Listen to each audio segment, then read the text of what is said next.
దేవునికి స్తోత్రం. ప్రభు అయిన యేసుక్రీస్తు వారి నామములో అందరికీ వందనాలు.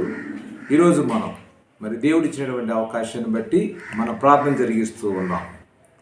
దేవుడిచ్చిన అవకాశాన్ని బట్టి మనం అందరం కూడా ప్రార్థన చేస్తూ ఉన్నాం. మరి కీర్తన గ్రంథము 55వ అధ్యాయము 17వ వచనం. సాయంకాలమున ఉదయమున మధ్యాహ్నమున నేను ధ్యానించుచు మొరపెట్టుకుందును, ఆయన నా ప్రార్థన ఆలకించును. దేవుని స్తోత్రం. హల్లెలూయా. అంటే దేవునికి ప్రార్థన చేసి ఎప్పుడు సాయంకాలమున ఉదయమున మధ్యాహ్నమున నేను ధ్యానించుచు ప్రార్థన చేసేదను. దేవుని స్తోత్రం. దేవుడు ఇంత గొప్పగా మనకు సహాయము చేస్తూ ఉన్నాడు. అంటే ఇక్కడ మరి 55వ కీర్తనలో భక్తుడు ప్రార్థన గురించి మాట్లాడుతున్నాడు. మరి నీ భారమును 22వ వచనం వచ్చేసరికి నీ భారము యెహోవా మీద మోపము, ఆయన నిన్ను ఆదుకొనును, నీతిమంతులను ఆయన ఎన్నడును కదలనీయడు. దేవునికి స్తోత్రం. నీతిమంతులను ఎన్నడును ఆయన కదలనీయడు. దేవా, నాశన కోపములో నీవు వారిని పడవీదు. ఎవరైతే ఆయన్ని ద్వేషిస్తూ ఉన్నారో తిరస్కరిస్తున్నారో వాళ్ళని నాశన కోపంలో పడవేస్తాడు.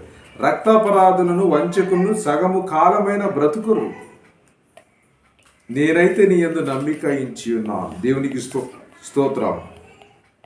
సో ఈ విధంగా భక్తుడు ప్రార్థన చేస్తూ ఉన్నాడు. ఈ యొక్క 16వ వచనం చూసినట్లయితే 55వ కీర్తన 16, అయితే నేను దేవునికి మొర్ర పెట్టుకుందును, యెహోవా నన్ను రక్షించును. అంటే దేవుడే రక్షించడానికి ప్రారంభానికి వచ్చినప్పుడు, దేవా చెవియొగ్గి నా ప్రార్థన ఆలకింపుము, నా విన్నపమునకు విముఖుడువై ఉండకుము. అంటే ఇక్కడ దేవుడికి ప్రార్థన చేసే వారికి నిజముగా ఆయన మొరపెట్టు వారందరికీ కూడా ఆయన దగ్గరగా ఉన్నాడు. ఆయన మొరపెట్టు వారందరికీ కూడా యేసు ప్రభు వారు మరి లూకాసు వార్త 9వ అధ్యాయము 18వ వచనంలో చూసినట్లయితే మరి ఇక్కడ యేసు ప్రభు వారు ఒక గొప్ప విషయాన్ని జ్ఞాపకం చేస్తూ ఉన్నారు. ఒకప్పుడు ఆయన ఒంటరిగా ప్రార్థన చేయుచుండగా ఆయన శిష్యులు ఆయన యొద్ద ఉండిరి. వాళ్ళందరూ కూడా ఆయన ప్రార్థన ఎలా చేస్తున్నాడు? ఒంటరిగా ప్రార్థన చేస్తూ ఉన్నాడు. ఈ రోజున మరి నువ్వు ఒంటరిగా ఉండి ప్రార్థన చేస్తున్నావో కుటుంబంతో ప్రార్థన చేస్తున్నావో తెలియదు, కానీ మరి దేవుడైతే మాత్రం ఒక అవకాశాన్ని అయితే మనకు ఈ రోజున ఇచ్చాడండి. దేవునికి స్తోత్రం. ఇది చాలా మంచి అవకాశం. ఎందుకు మంచి అవకాశం అంటున్నానంటే, దేవుడు 3 పూట్ల ప్రార్థన చేయమన్నాడు, ముమ్మారు ప్రార్థన చేయమన్నాడు. ఉదయకాలమున, సాయంత్రమున, మధ్యాహ్నం 3 పూట్ల ప్రార్థన చేయమంటే ఈ రోజున దేవుడిచ్చిన అవకాశాన్ని బట్టి సమయాన్ని మనం సద్వినియోగం చేసుకుంటూ ఉన్నాం. ఆయన అన్నాడు, ఆయన ప్రార్థన చేస్తూ ఉంటే ఆయన శిష్యులు ఆయన యొద్ద ఉండిరి. నేను ఎవరినని జనసమూహం చెప్పుకొనుచున్నారని అడిగితే వారు కొందరు బాప్తిస్మ యోహానని, కొందరు ఏలియా అని, మరి కొందరు పూర్వకాల ప్రవక్తుడు లేచినని చెప్పుకొనుచున్నారన్నారు. అయితే మీరైతే నేను ఎవరిని చెప్పుకొనుచారని వారిని అడగక పేతురు, నీవు దేవుని క్రీస్తు అనెను. ఆయన ఈ విషయం ఎవరితో కూడా నువ్వు చెప్పొద్దని ఆయనకి ఖండితముగా ఆజ్ఞాపించారు. తర్వాత 22వ వచనం వచ్చేసరికి లూకాసు వార్త 9:22 చూసినట్లయితే, మనుష్య కుమారుడు బహు శ్రమలు పొంది పెద్దల చేతను ప్రధాన యాజకుల చేతను శాస్త్రుల చేతను విసర్జింపబడి చంపబడి 3వ దినము లేచుట అగాత్యమని చెప్పారు. సో మరి ఇప్పుడు ఆయన అందరితో ఎవడైనా నన్ను వెంబడింపగూరిన ఎడలా తన్ను తాను ఉపేక్షించుకుని ప్రతి దినము తన సిలువను ఎత్తుకుని నన్ను వెంబడింపవలెను. మరి ఇక్కడ తన సిలువను ఎత్తుకుని అన్నారు, ప్రతిదినము అన్నారు. ప్రతి దినము కూడా తన సిలువను ఎత్తుకుని ఆయన్ని వెంబడించాలి. ఇది ఒక టాస్క్, ఇది ఒక పని. ఒకరోజు చేసి నేను 2 రోజులు రెస్ట్ తీసుకుంటా అనేది క్రైస్తవ భక్తి కాదు. ప్రతి దినము కూడా మనము మన యొక్క సిలువ ఎత్తుకోవాలి. ఉదయం నుంచి సాయంత్రం పడుకునేంత వరకు ఈ భారం మనం మోస్తూనే ఉండాలి. ఇది జీవిత యాత్ర. ఈ జీవన నావికు నడిపించేవాడు మనం నమ్ముకున్నటువంటి దేవుడే. అంటే ఈ యొక్క యాత్రలో మనం ఎలా ఉండాలంటే చాలా ధైర్యముగా ఉండాలి. దేవుడే మనలందరినీ కూడా నడిపిస్తాడు. మరి శాంతికరమైన జలముల యొద్ద ఆయన నడుపుతాడంటే ఇదేనండి, మన యొక్క జీవితానికి శాంతి సమాధానమును ఆయన దయచేస్తాడు. దేవుని నామానికి మహిమ కలుగును గాక. నన్ను అనుసరింపగోరు వాడు తన్ను తాను ఉపేక్షించుకొని నన్ను అనుసరింపాలి అన్నాడు. ఆయన తన ప్రాణమును రక్షించుకున్నవాడు దాన్ని పోగొట్టుకును. తన ప్రాణమును రక్షించుకున్నవాడు దాన్ని పోగొట్టుకును. నా నిమిత్తము తన ప్రాణం పోగొట్టుకున్నవాడు దాన్ని రక్షించును. ఇప్పుడు నీ కొరకు గనక నీవు సమయాన్ని సద్వినియోగం చేసుకుంటే దాన్ని పోగొట్టుకుంటావు. దేవుని కొరకు కనుక నీ సమయాన్ని కేటాయించకపోతే దాన్ని నీవు రక్షించుకుంటావు. ఆ సమయాన్ని దేవుని సన్నిధిలో దాచుకున్నట్లే, గొప్ప నిధి సంపాదించుకున్నట్లే. మరి లూకా 9:25 అంటారు ప్రభువారు, ఒకడు లోకమంతయు సంపాదించి తన్ను తాను పోగొట్టుకునే ఎడలా లేక నష్టపరుచుకునే ఎడల వానికి ప్రయోజనమేమి అంటారు. అంటే తన ప్రాణము కోల్పోతే ఉపయోగం ఉంది లోకమంతా సంపాదించి. మరి ఈ రోజున మనం అందరం కూడా ఆ వీడియోలో చూస్తూ ఉన్నాం. మరి మరి మరి అంబానీ కుమారుడు మరి ఏముంది, చల్లడి గాలి తగిలి చనిపోతాడంట. ఆ వీడియో పెట్టుకున్నారు. అంటే ఎన్ని కోట్లున్నా కానీ, ఎన్ని కోట్ల పెట్టి మరి వివాహం చేసుకున్నా కానీ ఈ యొక్క ఆరోగ్యం లేకపోతే అంతా కూడా వ్యర్థమే. మరి అందుకే ఇక్కడ లోకమంతా సంపాదించి తన ప్రాణాన్ని పోగొట్టుకుంటే ఉపయోగం ఏముంది? లోకానంతా సంపాదించి ఆరోగ్యంగా లేకపోతే ఉపయోగం ఏముంది?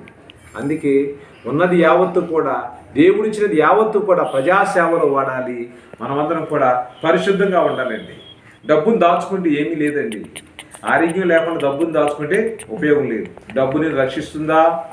నీ ధనముని రక్షించునా? నీ ఆస్తిపాస్తుని రక్షిస్తాయా? ఒకసారి మనం ప్రశ్నించుకోవాలి. ప్రియమైన బిడ్డలారా, ఒకసారి మనం ప్రశ్నించుకోవాలి, ఈ విషయాన్ని చర్చించుకోవాలి.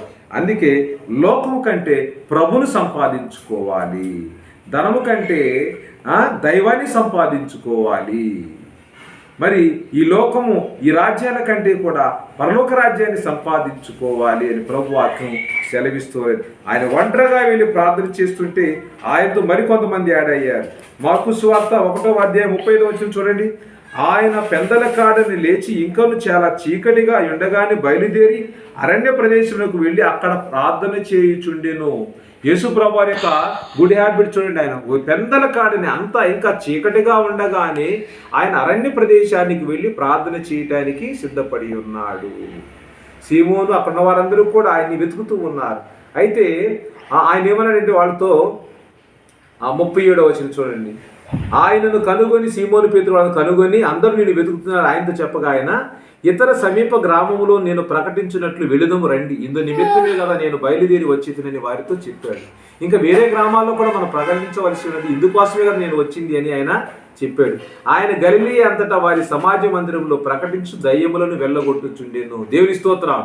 అంటే ఈ విధంగా యేసు ప్రభు వారు తను వచ్చినటువంటి పనిని ఆయన నిర్వర్తించాడు. మరి మనం కూడా ఈ రోజున దేవుడు ఇందు నిమిత్తమే కదా నేను క్రైస్తవుడిగా పిలిచింది అనే విషయాన్ని మనం మర్చిపోకుండా ప్రభు పనిలో నమ్మకంగా ఉండాలండి. ప్రభు పనిలో నమ్మకంగా ఉండాలి. మరి దేవుడు ఇచ్చినటువంటి అవకాశాన్ని మనం సద్వినియోగం చేసుకోవాలి. ఇదేం పెట్టారా? మరి ప్రభు ఇచ్చినటువంటి ఈ యొక్క అవకాశం మనం సద్వినియోగం చేసుకోవాలి. సద్వినియోగం చేసుకున్నప్పుడు ప్రభు నిన్ను దీవిస్తాడు, నన్ను దీవిస్తాడు, మన కుటుంబాన్ని దీవిస్తాడు. దీన్ని పెట్టారా? అలాగే మత్తయి సువార్త 14వ అధ్యాయం కూడా చూసుకుందాం. మత్తయి సువార్త 14వ అధ్యాయం. దేవుని బిడ్డలారా, మరి మత్తయి సువార్త 14వ అధ్యాయంలో ప్రభువారు మనకు ఈ విధంగా తెలియజేస్తూ ఉన్నారు. ఆయన ఏకాంతంగా ప్రార్థన చేస్తూ మనందరూ కూడా బలపరుస్తూ ఉన్నారు. చూడండి, మత్తయి సువార్త 14:23. ఆయన జనసమూహమును పంపివేసి ప్రార్థన చేయుటకు ఏకాంతముగా కొండ ఎక్కిపోయి సాయంకాలమైనప్పుడు ఒంటరిగా ఉండెను. మరి అప్పుడు ఒక దోణి దరికి దూరముగా ఉండగా గాలి ఎదురైన అలల వలన అది కొట్టబడుచుండెను. రాత్రి 4వ జామున ఆయన సముద్రం మీద నడుచు వారి యొద్దకు వస్తూ ఉంటే, ఆయన సముద్రం మీద నడుచుట ఆయన శిష్యులు చూసి తొందరపడి భూతమని చెప్పుకొని భయం చేత కేకలు వేశారు.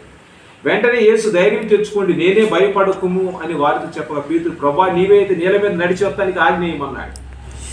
ఆయన రమ్మని కానీ పేతురు ధోని యేసుతో వెలుడు నీళ్ళ మీద నడిచింది కానీ గాలిని చూసి భయపడి మునిగిపోసాగి ప్రభువానను రక్షించమని కేకలు వేశాడు. వెంటనే యేసు చేయి చాచి అతని పట్టుకుని, అల్ప విశ్వాసి, ఎందుకు సందేహపడితేవని అతనితో చెప్పాను. వారు ధోని ఎక్కినప్పుడు గాలి అణిగెను. అంతటా ధోనిలోనున్న వారు వచ్చి, నీవు నిజముగా దేవుని కుమారుడు అని చెప్పి ఆయనకు బ్రొక్కిరి. దేవుని స్తోత్రం. అలాగా ఈరోజు నీ జీవితంలో నువ్వు దేనిలో మునిగిపోతున్నావు? అవిశ్వాసంలో మునిగిపోతున్నావా? లోకంలో మునిగిపోతున్నావా? ధనంలో మునిగిపోతున్నావా? లోక ఆశల్లో మునిగిపోతున్నావా? కుటుంబ పనిలో మునిగిపోతున్నావా? బిడ్డల కోసం నీ యొక్క సమయం హెచ్చించడం మునిగిపోతున్నావా? నిద్రలో మునిగిపోతున్నావా? దేనిలో మునిగిపోతున్నావు అని దేవుడు నన్ను అడుగుతున్నాడు. నువ్వు దేనిలో మునిగిపోతున్నావు? సముద్రంలో మునిగిపోవాలి, నీళ్ళలో మునిగిపోవాలి, అప్పుల్లో మునిగిపోవాలి. ఇది సహజమైనటువంటి లక్షణం. న్యాచురల్గా మనం ఎదుర్కొనేటువంటి ట్రాజడీస్ కానీ, డిజాస్టర్స్ కానీ, మరి మోస్ట్ డేంజరస్ థింగ్స్ ఏంటి జీవితంలో ఇవ్వండి. ఈ రోజుల్లో మనిషి దేనిలో మునిగిపోతున్నాడంటే ఫోన్లో మునిగిపోతున్నాడు, టీవీలో మునిగిపోతున్నాడు, సినిమాలో మునిగిపోతున్నాడు, తాగుల్లో మునిగిపోతున్నాడు, తిండిపోతనంలో మునిగిపోతూ ఉన్నాడు, రోడ్డు పక్కన ఫాస్ట్ ఫుడ్స్ కోసం పరుగులు తీస్తూ ఉన్నాడు. ఇదేంటి మన జీవితం? ఒకసారి మన యొక్క జీవితాన్ని పరీక్షించుకుందాం. ప్రభు ఏకాంతముగా ప్రార్థన చేస్తానికి వెళ్తే వాళ్ళే వచ్చి అనుసరిస్తూ ఉన్నారు. శిష్యులందరూ వచ్చి అనుసరిస్తూ ఉన్నారు. మరి ఈరోజు నేను రమ్మంటున్నాడు. నేను నడుస్తున్నాను, నువ్వు నాతో కూడా నడువని పిలుస్తూ ఉన్నాడు. ఆయనతో నడిచే ధైర్యం నీకుందా? ఒకసారి ఆత్మ పరిశీలన చేసుకో. ప్రియ సహోదరి సహోదరుడా, ఆత్మ పరిశీలన చేసుకో. దేవుడు నిన్ను రక్షించడానికి భూమి మీద ఆ యేసయ్య ప్రభువును భూమి మీద పంపించాడు. ఆయన అడుగుజాడలో నడిచిన వారు స్థిరమైన విశ్వాసం కలిగి ఆయన చెప్పిన మాట వింటారండి. ఆయన మాట విన్నవారు పరలోక రాజ్యంలో గొప్ప ధనమును సంపాదించుకుంటారు, పరలోక రాజ్యంలో ఒక స్థానమును సంపాదించుకుంటారు. సో ఈ కేమ్ టు సేవ్ అస్. ఆయన మన ఈ భూమి మీదకి ఎందుకు వచ్చిన మనం రక్షించడానికి వచ్చాడు. నశించిపోతున్న దాన్ని వెతికి రక్షించడానికి భూమి మీదకు మనిషి కుమారుడైన యేసే పంపించబడ్డాడు. మనిషి కుమారుడుగా వచ్చాడు. మానవాన్ని రక్షించడానికి ఆయన భూమి మీదకి వచ్చాడు. మన విశ్వాసాన్ని కోల్పోకూడదు. ధైర్యంతో ముందుకు సాగుదాం. దేవుడు ఈ యొక్క రోజున మనకు ప్రత్యేకంగా సమయం ఇచ్చాడు. ఈ జూన్ నెల 19వ తారీఖు దేవుడు మనకు వర్షం ద్వారా ప్రార్థన చేయడానికి మంచి అవకాశం ఇచ్చాడు. ఏకాంతంగా ఉండి ప్రార్థన చేయడానికి ఎలాంటి డిస్టర్బెన్స్ లేకుండా ఎన్ని పనులున్నా ఆయన ఆఫ్ చేసి సెలవిచ్చి ఆయన సమయాన్ని వాడుకోమన్నాడు. దేవుని స్తోత్రం. హల్లెలూయా. దేవుని నామానికి మహిమ కలుగునగాక. ఈ రోజున మరి మన ప్రార్థనలో మునిగిపోతాం. మనం అందరం దేనిలో మునిగిపోవాలి? ఇప్పుడు ప్రార్థనలో మునిగిపోవాలి. ప్రార్థన స్తుతి దీపం ఆ దేవునికి చాలా ఇష్టం. దేవుని బిడ్డలారా, దేవునితో మనం ఏకాంతంగా గడుపుదాం, కుటుంబం గడుపుదాం, సంఘముగా గడుపుదాం, సమాజంగా గడుపుదాం, ప్రపంచమంతటా ప్రభు యొక్క నామాన్ని ప్రకటిద్దాం. దేవుని మాటలు దీవించునుగాక. ఆమేన్.